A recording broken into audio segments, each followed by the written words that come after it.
Hello friends. हम पिछले class में देखे कि फंक्शन क्या होता है और उसका सिंटैक्स एग्जांपल देखे थे।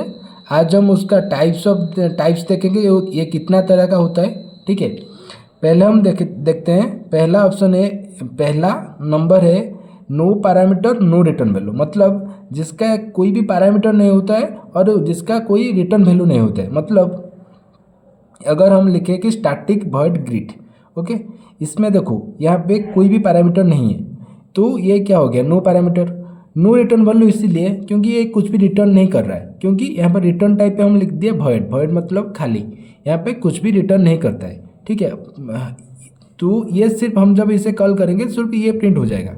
ठीक है, अगला है क्या, with parameters no return value. With parameters मतलब यहाँ पर पैरामीटर होगा, पैरामीटर देखो ये हो गया पैरामीटर वाला सेगमेंट। यहीं पर हम जो भी इनपुट लेंगे तो यहीं पे हम लिखेंगे क्या, हम मेन मेथड से जो भी हम इनपुट लेना चाहेंगे तो हम यहीं पे लिखेंगे। ठीक है, ये हो गया स्टैटिक वॉइड। यहीं पर देखो नो रिटर्न वैल्यू, ये भी कुछ रिटर्न नहीं कर रहे, ये हम लिख दिए कि शाउट मतलब सिस्टम डॉट आउट डॉट प्रिंटल, ये हम शॉर्ट में लिख दिए। पर यहाँ पर भी नो रिटर्न वैल्यू, ये कुछ भी रिटर्न नहीं कर रहा है, ये डायरेक्टली प्रिंट कर रहा है कि हेलो नेम। नेम मतलब ये जो नेम यहीं पे आएगा, जो मेन मेथड में आएगा वो डायरेक्टली प्रिंट होगा। तब हम इसे कॉल करेंगे, कैसे कॉल करेंगे मेन मेथड के अंदर, यहाँ पर स्टैटिक है तो हम डायरेक्टली कॉल करेंगे मेन मेथड के अंदर। ये ऐसे कॉल करसन ग्रेट यूजर, यहीं पे इसके अंदर हम पास करेंगे क्या नेम, इसका अगर राम लिखना चाहेंगे, अगर राम को पास करेंगे, हमेशा स्ट्रिंग है तो डबल कॉलम के अंदर होना चाहिए। ठीक है, ये हो गया। यहाँ पर क्या आउटपुट आएगा, हेलो राम, ये आ जाएगा। ठीक है, ये हो गया with parameters no return value. उसके बाद आया no parameters with return value, मतलब इसमें पैरामीटर नहीं होगा पर रिटर्न वैल्यू होगा। मतलब कि ये वाला पैरामीटर जो सेगमेंट है यहाँ पे खाली रहेगा, इसमें कोई भी किसी भी प्रकार पैरामीटर नहीं होगा।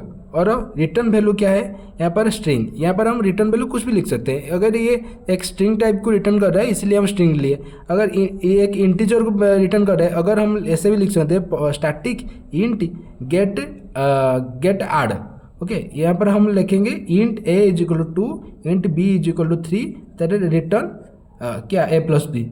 ये प्रिंट, ये रिटर्न करेगा, क्या रिटर्न करेगा, ये रिटर्न करेगा एक इंटीजर। पर यहाँ पर हम लिखे तो स्ट्रिंग के लिए, तो ये स्ट्रिंग रिटर्न करता है। ओके, ये गुडमरी रिटर्न करेगा। हम जब इसको कॉल करेंगे मेन मेथड के अंदर ये प्रिंट करेगा। ठीक है, अभी हम लिखे with parameters and return value, parameter भी होगा रिटर्न वैल्यू भी होगा। मतलब कि हम यहाँ पर ये हो गया रिटर्न वैल्यू, ये हो गया पैरामीटर। मतलब हम यहाँ पे रिटर्न टाइप हम यहाँ पे वॉइड नहीं लिख रहे हैं, यहाँ पर लिख रहे हैं इंट, यहाँ पर हम लिख सकते हैं स्ट्रिंग, यहाँ पर हम कुछ भी लिख सकते हैं। ओके, ये एक रिटर्न टाइप हो गया। यहाँ पर वॉइड नहीं लिख रहे हैं, वॉइड लिखे तो एक no parameter no return value पे आ जाएगा।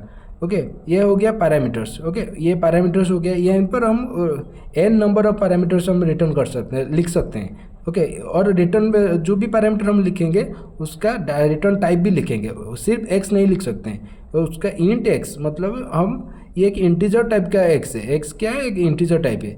ये यही काम करता है। ये हो गया types of functions. Okay, thank you.